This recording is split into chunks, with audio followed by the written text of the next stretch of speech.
Hello everyone, welcome to my channel study with Nilesh. और आज का हमारा टॉपिक है 1857 की क्रांति। मॉडर्न हिस्ट्री का एक इंपॉर्टेंट टॉपिक है। अलग अलग एग्जाम्स में समय समय पर इसमें ढेर सारे क्वेश्चंस पूछे जाते हैं। हमारा ये लक्ष्य रहेगा कि इस वीडियो के अंत तक इस टॉपिक से किसी भी परीक्षा में पूछे जाने वाले प्रश्नों का आप सही सही उत्तर दे पाए। चलिए शुरू करते हैं। जैसा कि आप देख पा रहे हैं, हमारा टॉपिक है 1857 की क्रांति। शुरुआत करने से पहले मैं आपको 3 शब्दों से परिचय कराना चाहूंगा। नंबर 1 क्रांति, नंबर 2 विद्रोह और नंबर 3 आंदोलन।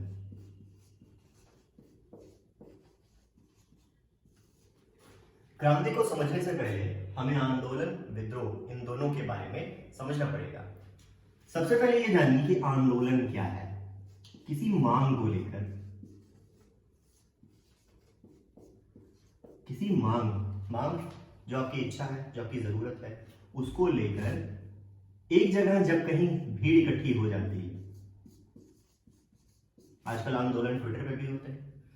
जैसे मान लीजिए कि आपने किसी वैकेंसी की मांग के लिए 4 लोग इकट्ठे हुए और उस सरकारी ऑफिस का घेराव किया, तो हम कहेंगे कि आप एक आंदोलन कर रहे हैं। यह आंदोलन न विद्रोह है न क्रांति है। आपकी मांगे जब नहीं पूरी होती हैं तब आप खिलाफ हो जाते हैं गवर्नमेंट के, सिस्टम के, इस ऑफिस के जिसका आप घेराव कर रहे हैं, और फिर अलग अलग तरीके से इसे प्रदर्शित करते हैं। यदि हिंसा इसमें आ जाती है, यदि हिंसा आपके आंदोलन में आ जाती है, तो आप कहते हैं कि आपने विद्रोह कर दिया है, किसी तरीके से, शस्त्र के साथ और बिना शस्त्र के साथ। अब यदि मान लीजिए कि आपने आंदोलन किया, आंदोलन में आपने जो भी इच्छा प्रकट की वो नहीं पूरी हुई, और उसके बाद आपने विद्रोह कर दिया, और यह विद्रोह यदि लंबे समय तक चले, लंबे समय तक चले और किसी पुरानी व्यवस्था, जो पुरानी व्यवस्था चल रही है, चली आ रही है काफी समय से, उस व्यवस्था को बदलने में कामयाब हो जाए, किसी पुरानी व्यवस्था में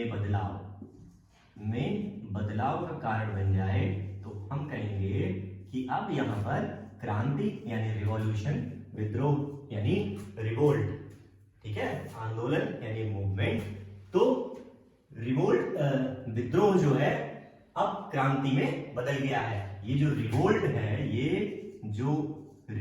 है, इसने एक रिवॉल्यूशन ला दिया है। मतलब आंदोलन से बात शुरू हुई थी, फिर वो विद्रोह तक पहुंची, और धीरे धीरे जब वो विद्रोह, ये बहुत इंपॉर्टेंट चीज फैक्टर है, लंबे समय तक चले और वह किसी पुरानी व्यवस्था में बदलाव का कारण बन जाए, तो हम क्या करेंगे कि एक क्रांति आ गई। आइए टॉपिक को शुरू करते हैं। का जो विद्रोह है, ये टॉपिक काफी बड़ा है। इसे अच्छे से समझने के लिए हमें इसे अनेक सब टॉपिक्स में डिवाइड करना होगा, जैसे कि इसका स्वरूप कैसा था, इसका कारण क्या था, फिर प्रारंभ कहां से हुआ, विस्तार कहां तक हुआ, दमन किसने किया और कैसे किया, और जब यह विद्रोह असफल हुआ तो उस असफलता के क्या कारण थे, और विद्रोह के बाद भारत के सामने क्या परिणाम थे, इस विद्रोह को करने का इनको क्या परिणाम, क्या अंग्रेजों ने नीतियों को बदला, क्या क्या चेंजेस किए, ये आप जानेंगे परिणाम में। इससे पहले कुछ सामान्य जानकारी आप यहाँ देख पा रहे हैं। उस समय पर, जिस समय 1857 की क्रांति चल रही थी, उस समय की कुछ सामान्य जानकारी यहाँ पर दी हुई है, उसको ध्यान से देखिए। टॉपिक की शुरुआत करते हैं स्वरूप के साथ। स्वरूप, इस क्रांति का स्वरूप कैसा था? फ्रेंड्स, क्रांति का स्वरूप तय नहीं था। क्यों? स्वरूप कैसे तय होगा? इतिहासकार 2 पक्षों के थे, अंग्रेजी और भारतीय। जहां भारतीय इसे एक स्वतंत्रता के लिए एक संगठित भारतीयों का संग्राम, एक संगठित भारतीयों का प्रयास मान रहे थे, वहीं अंग्रेज इसे सिर्फ एक सैन्य विद्रोह मान रहे थे। इसीलिए इतिहासकारों में बहुत मतों में भिन्नता है, वो किसी के कुछ व्यूज हैं, किसी के कुछ व्यूज हैं, तो एक स्वरूप इसका निकाल पाना तय नहीं है कि ये भाई एक स्वतंत्रता का संग्राम ही था, या एक सैन्य विद्रोह था, या एक धार्मिक विद्रोह था। यानी अलग अलग इतिहासकार जब इसे अलग अलग रूप में व्याख्या करते हैं, और अभी तक वो एक मत नहीं हो पाए, इसी वजह से इसका स्वरूप तय नहीं है। आइए कारण देखते हैं। 1857 का विद्रोह किसी एक कारणवश नहीं हुआ था। मैं आपको बताता हूं। मान लीजिए आपके पास एक बलून है, बैलून से हम सब खेले हैं बचपन में, अभी भी बच्चों को देखते हैं बलून से खेलते हुए। हम क्या करते हैं, बलून में हवा भरते हैं, हवा भरते हैं, हवा भरते हैं, और यह बैलून धीरे धीरे बड़ा होता जाता है, बड़ा होता जाता है, बड़ा होता जाता है। पर एक पॉइंट ऐसा आता है, एक क्षण ऐसा आ जाता है जब इसमें हवा इससे ज्यादा हो जाती है और यह बैलून फट जाता है। तो इस विद्रोह में भी बहुत सारे कारणों की हवा भरी गई, जैसे राजनीतिक कारण, आर्थिक कारण, और धीरे धीरे जो है एक समय आया जब यह विद्रोह यानी संग्राम का इसने रूप ले लिया और भारत ने 1857 का विद्रोह देखा। आइए एक एक करके कारणों पर चर्चा की जाए। नंबर 1, राजनीतिक कारण। राजनीतिक कारणों में आपने वेलेस्ली का नाम सुना होगा,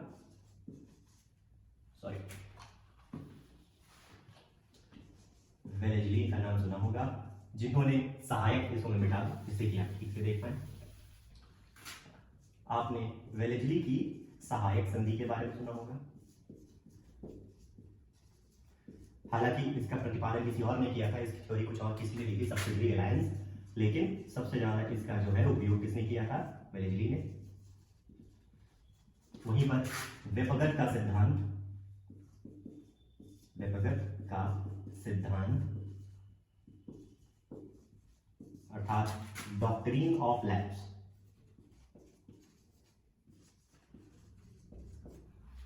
इसका प्रयोग डलहौजी ने काफी अधिक किया। डलहौजी ने इसका प्रयोग सबसे अधिक किया और कई राज्य जैसे अवध, झांसी, सतारा, संबलपुर, इन आदि राज्यों को राजनीतिक हथकंडों, इन्हीं राजनीतिक हथकंडों का प्रयोग करते हुए एक इफेक्टिव कंट्रोल प्राप्त करने की दृष्टि से उन्होंने राजनीतिक हथकंडे बनाए, उन राज्यों को हड़प लिया। तो ये थे राजनीतिक कारण। अब देखते हैं आर्थिक कारण। आज भी आर्थिक कारण किसी भी सरकार तक को बदल देने के लिए अपने आप में पर्याप्त होता है। पेट्रोल के दाम बढ़ जाना, सिलेंडर का दाम बढ़ जाना, सब्जियों के दाम बढ़ जाने, और ये हम इससे बहुत प्रभावित हो जाते हैं, जबकि समय उस समय जितना खराब नहीं इस समय है। उस समय क्या सोचिए, जब किसान के पास खाने के लिए नहीं था, बाहर से अंग्रेजों ने आकर उसके जमीन को, इसको खेत को जो है कब्जा कर लिया था, जमींदारी प्रथा चल रही थी, अनेक बंदोबस्त व्यवस्थाएं थी, और उस समय जब अकाल वगैरह पड़ता था तब भी जो है, इसको हम मिटा दें, तब भी करों में वृद्धि, और जो हमारा व्यापार था, जो हमारा मौखिक का व्यापार था, मसालों का व्यापार, कपड़ों का व्यापार, उन्हें ना ही बंद कर दिया गया। हर घर में उस समय जो हमारे यहाँ स्टील मैन्युफैक्चर होती थी, हस्तकला चलता था, शिल्प चलता था, तो वो सबको क्या अंग्रेजों ने क्या किया, ध्वस्त कर दिया, और हमारा ही सामान हम ही से कम रेट पे खरीदे, कम मूल्य पे खरीद कर हम ही लोगों को यानी भारतीयों को 10 गुना दाम पर बेचा जाता था। और अकाल वगैरह में भी जो है यह कोई सहायता नहीं करते थे। तमाम बंदोबस्त व्यवस्था जो थी, इसके अंदर से रैयतवारी, महलवारी आपने सुना ही होगा, इसके तहत किसानों का भरपूर शोषण हुआ, जिसकी वजह से गरीबी अपने चरम पर, और वह यानी किसान भी इस चीज का इंतजार कर रहे थे कि कब कोई एक ऐसा मौका आए जब वो एकजुट हों और अंग्रेजों के खिलाफ लड़े। आइए तीसरा देखते हैं, सामाजिक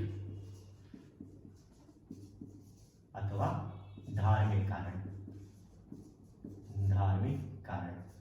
उस समय एक व्यवस्था थी, जब भी कोई देश किसी देश पर कब्जा करता है तो वह सबसे पहले यह प्रयास करता है कि वह अपनी संस्कृति के एक छाप उस देश पर ले जाए और अपने धर्म का प्रचार प्रसार करे। अंग्रेज भी इस पर कहीं कम नहीं थे, उन्होंने भी ईसाई धर्म का भरपूर प्रचार किया, और सिर्फ प्रचार ही नहीं किया, उन्होंने हिंदू, मुस्लिम, सिखों के धर्म को रूढ़िवादी बनाया, पुराना बताया, ऑर्थोडॉक्स बताया, उनमें कमियां निकाली और उनका खुलकर मजाक उड़ाया। और यह बात धार्मिक रूप से, सामाजिक रूप से इतने अधिक समय से जिस चीज को हम भारतीय प्रैक्टिस कर रहे थे, जिन धर्म को हम मानते थे, हम उसकी बुराई जो है कैसे स्वीकार कर लेते, और हमारे अंदर एक आक्रोश आ गया। इसके अतिरिक्त उस समय समाज में कई प्रथा और कुप्रथा साथ साथ चल रही थी। प्रथा और कुप्रथा का क्या अर्थ है? प्रथा वो जो जिसमें बुराई ना दिखे, और कुप्रथा वो जिसमें बुराई दिखे, जैसे सती प्रथा, जातिवाद और बाल विवाह, ये सारी ऐसी प्रथाएं थी जिसको हम कुप्रथा की श्रेणी में डालेंगे। और प्रथा वो मान्यताएं थी जिनको ईसाई धर्म की वजह से जो खतरे में आ गई थी। चौथे नंबर पे देखते हैं सैन्य कारण। सैन्य असंतुष्टि, उस समय अंग्रेजी सैनिक के मुकाबले भारतीय सैनिकों की संख्या कहीं ज्यादा थी। वहीं पर अंग्रेजी सैनिक जो सुविधा पाते थे उस हिसाब से भारतीय सैनिकों को जो सुविधा मिलती थी वो ना के बराबर थी। 10 रुपए के नीचे एक सैनिक की तनख्वाह थी जिसमें सब कुछ उसको करना था, जिसमें अपने परिवार का भरण पोषण करना था। वहीं अंग्रेजी सैनिकों को बहुत अधिक पैसा मिलता था, जिसकी वजह से ये सैनिक काफी दुखी थे। जो भारतीय सैनिक थे यह काफी दुखी थे। ये अपने अनेक समय पर भी इनको जो है, जैसे सिखों को बाल कटवाने का, दाढ़ी बनवाने का, इस तरीके के अनेक नियम अंग्रेज लाते और जिसकी वजह से सेना में असंतुष्टि जागी।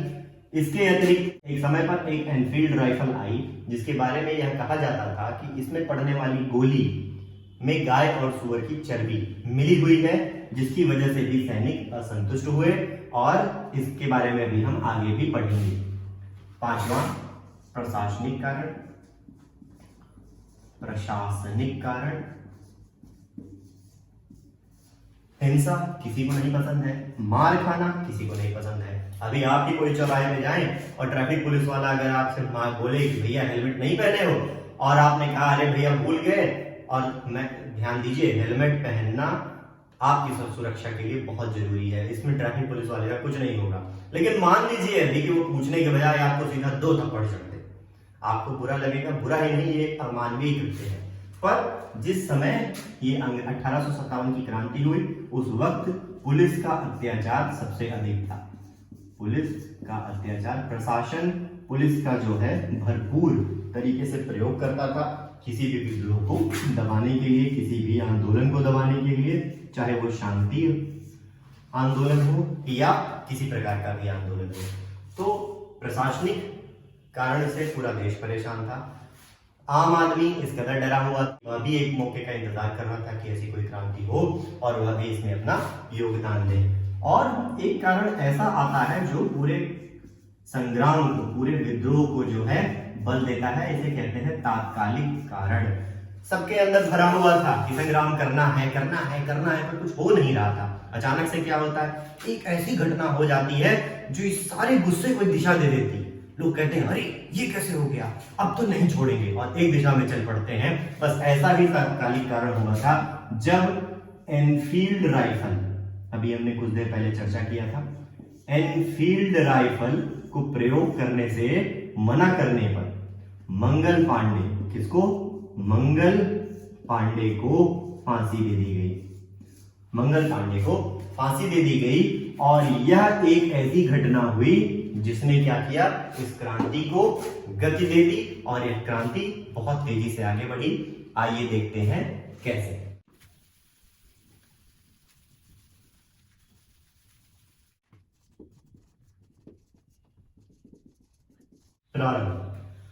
प्रारंभ में एक नाम जो सबसे अधिक महत्वपूर्ण है वह है मंगल पांडे, 34वीं बंगाल इन्फेंट्री के एक सिपाही जिसने इस संग्राम में, इस विद्रोह में एकदम से तेजी ला दी।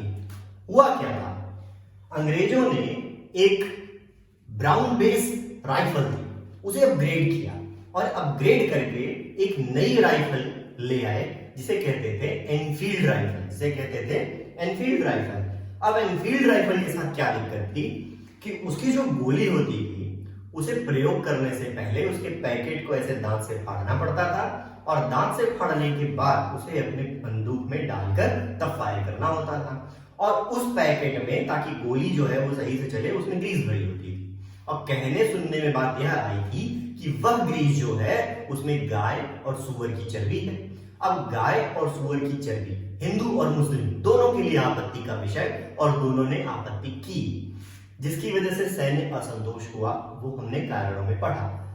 एक दिन क्या हुआ, एक दिन, वो कौन सा दिन, 29 मार्च 1857 को, 29 मार्च 1857 को 34वीं बंगाल इन्फेंट्री, 34वीं बंगाल इन्फेंट्री में 29 मार्च 1857 को मंगल पांडे नाम के जो सैनिक हैं, ये 34वीं बंगाल इन्फेंट्री कहाँ है, बैरकपुर छावनी, पश्चिम बंगाल में। उन्होंने, किसने, मंगल पांडे ने गाय और सुअर की चर्बी वाले कारतूस के प्रयोग से मना कर दिया और मना ही नहीं किया, अपने अंग्रेज अधिकारी की हत्या कर दी। और यह हत्या कर दी, जिसके फलस्वरूप 8 अप्रैल 1857 को उन्हें फांसी की सजा दे दी गई। जब अन्य लोगों को इस घटना के बारे में पता चला तो आक्रोश उनका चरम पर हो गया, आक्रोश उनका चरम पर हो गया और यह विद्रोह एक बड़े संग्राम की तरफ बढ़ गया। आइए देखते हैं इसका विस्तार कैसे कैसे और कहां कहां हुआ।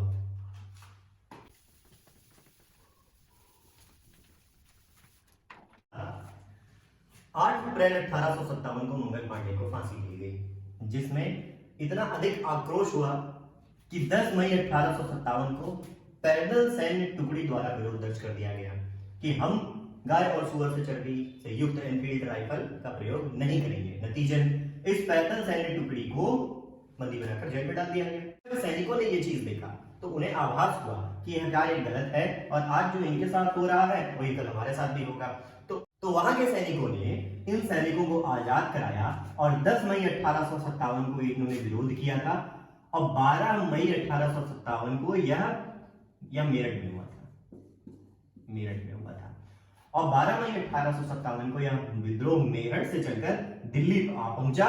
वहां के अंग्रेजी अधिकारी को की हत्या कर इन्होंने दिल्ली पर अधिकार कर लिया और बहादुर शाह जफर द्वितीय को सम्राट घोषित कर दिया। यहाँ ध्यान देने वाली बात यह है कि इस विद्रोह की जो तय तिथि थी वह 31 मई थी, तय तिथि थी वह 31 मई थी, किंतु आक्रोश के चलते, क्रोध के चलते, गुस्से के चलते या 12 मई 1857 को ही ये लोग पहुंच गए और वहां पर बहादुर शाह जफर द्वितीय को इन्होंने सम्राट घोषित कर दिया गया।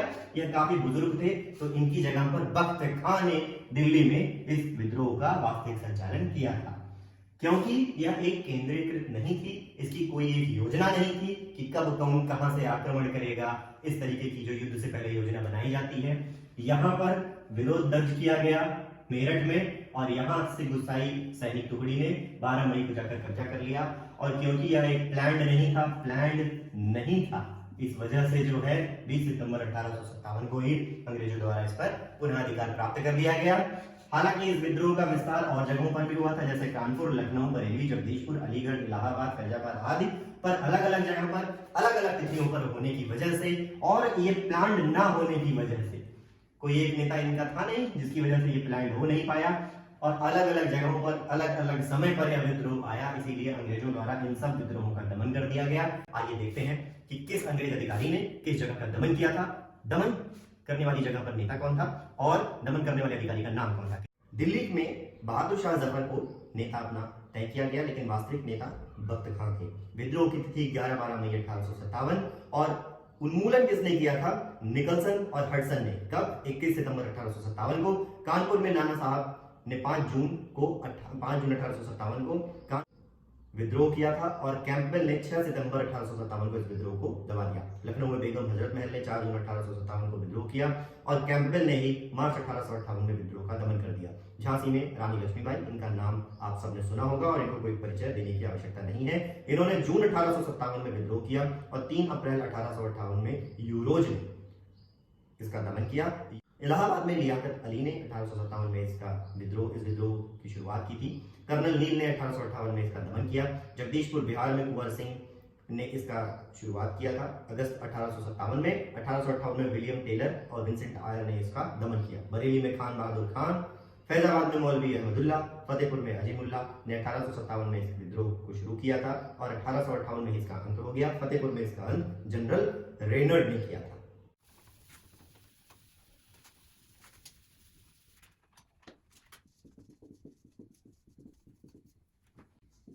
असफलता के कारण देखते हैं, यदि इतना बड़ा आंदोलन का दमन हो गया तो उसके पीछे कई कारण रहे होंगे। इस पूरे आंदोलन के, इस पूरे विद्रोह के असफलता के पीछे कई कारण रहे होंगे। आइए इन कारणों को एक एक करके समझते हैं। सबसे पहले क्रांति का समय से पूर्व हो जाना। क्रांति विद्रोह, ये जो विद्रोह है इसका क्या है, तय समय से पहले हो जाना, समय से पूर्व, समय से पूर्व हो जाना। दूसरा, नेतृत्व की कमी, कोई एक इनका नेता नहीं था, हर जगह अलग व्यक्ति अलग समय पर जब उठकर विद्रोह करने के लिए खड़ा हो गया तो वहां पर एकजुटता नहीं दिखी। तीसरा, साधनों का अभाव, अभाव। अंग्रेजों के पास अत्याधुनिक बंदूकें, तोप, गोला बारूद और भारतीयों के पास तलवार और अंग्रेजों द्वारा ही छीने गए कम मात्रा में उनके असलहे, गोला बारूद, बंदूक वगैरह।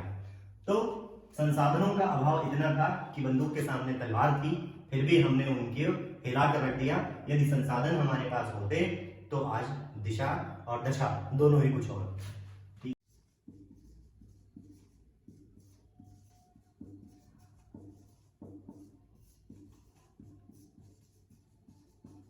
असहयोग, स्थानीय शासकों का असहयोग।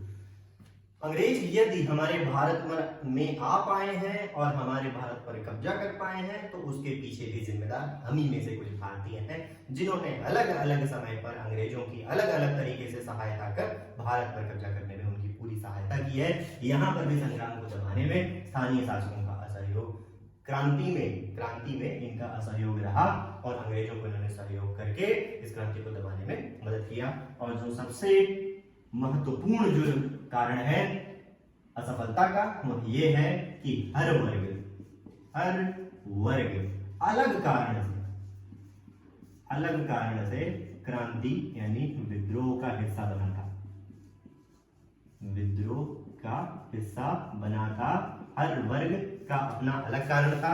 किसान परेशान थे आर्थिक कारणों से, जमींदार परेशान थे राजनीतिक कारणों से, सैनिक परेशान थे भत्ता, वृद्धि, तनख्वाह, एनफील्ड राइफल से, धार्मिक लोग धार्मिक कारणों से परेशान थे। इस विद्रोह में भाग लेने के लिए हर वर्ग के पास अपने निजी कारण थे। किसी का यह कारण नहीं था कि भारत को स्वतंत्र कराना है, जिसकी वजह से भी यहाँ पर असफल हो पाया। अब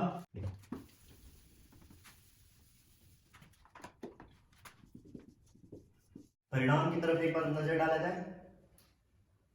परिणाम क्या हुआ कि 1857 की क्रांति यानी विद्रोह के बाद अंग्रेज सरकार, ब्रिटिश गवर्नमेंट एकदम से हिल गई और उसने कई परिवर्तन ऐसे किए जो कि इस प्रकार हैं। सबसे पहली बात, भारत में ईस्ट इंडिया शासन समाप्त कर दिया गया। ईस्ट इंडिया कंपनी का जो शासन समाप्त कर दिया गया, अब सीधा इंग्लैंड सरकार यानी क्वींस रूल भारत पर लागू होगा। दूसरा, भारत में मुगल सत्ता का अंत हो गया। बहादुर शाह जफर द्वितीय को जेल भेज दिया गया। भारतीय शासकों को दत्तक पुत्र लेने की अनुमति दे दी गई। ऐसे शासक जिनके पास अपना पुत्र नहीं था, डलहौजी के प्रयोग से पहले जो है वह किसी अन्य बालक जिसको वह योग्य समझते थे उसे वह गोद लेते थे और उसे अपना उत्तराधिकारी तय कर देते थे, निश्चित कर देते थे। विभगत का सिद्धांत यानी डॉक्ट्रिन ऑफ लैप्स के साथ ही यह अधिकार उनसे छीन लिया गया और इस क्रांति के बाद यानी इस विद्रोह के बाद भारतीय शासकों को दत्तक पुत्र लेने की अनुमति एक बार पुनः दे दी गई। देशी राज्यों को अपने साम्राज्य में मिलाने से ब्रिटिश गवर्नमेंट ने मना कर दिया कि जो हम लोग सब्सिडरी अलायंस और इफेक्टिव कंट्रोल के चक्कर में जो ईस्ट इंडिया कंपनी ने अपना फैलाव हर राज्य तक कर लिया था, कैप्चर कर लिया था, उस पर अधिकार कर लिया था, अब यह नीति अंग्रेजी गवर्नमेंट यानी इंग्लैंड सरकार छोड़ देगी। भारत के गवर्नर जनरल जो आखिरी थे लॉर्ड कैनिंग, उन्हीं को वायसरॉय बना दिया गया। भारत के आखिरी गवर्नर जनरल थे लॉर्ड कैनिंग, वही जो है पहले वायसरॉय भी बन गए।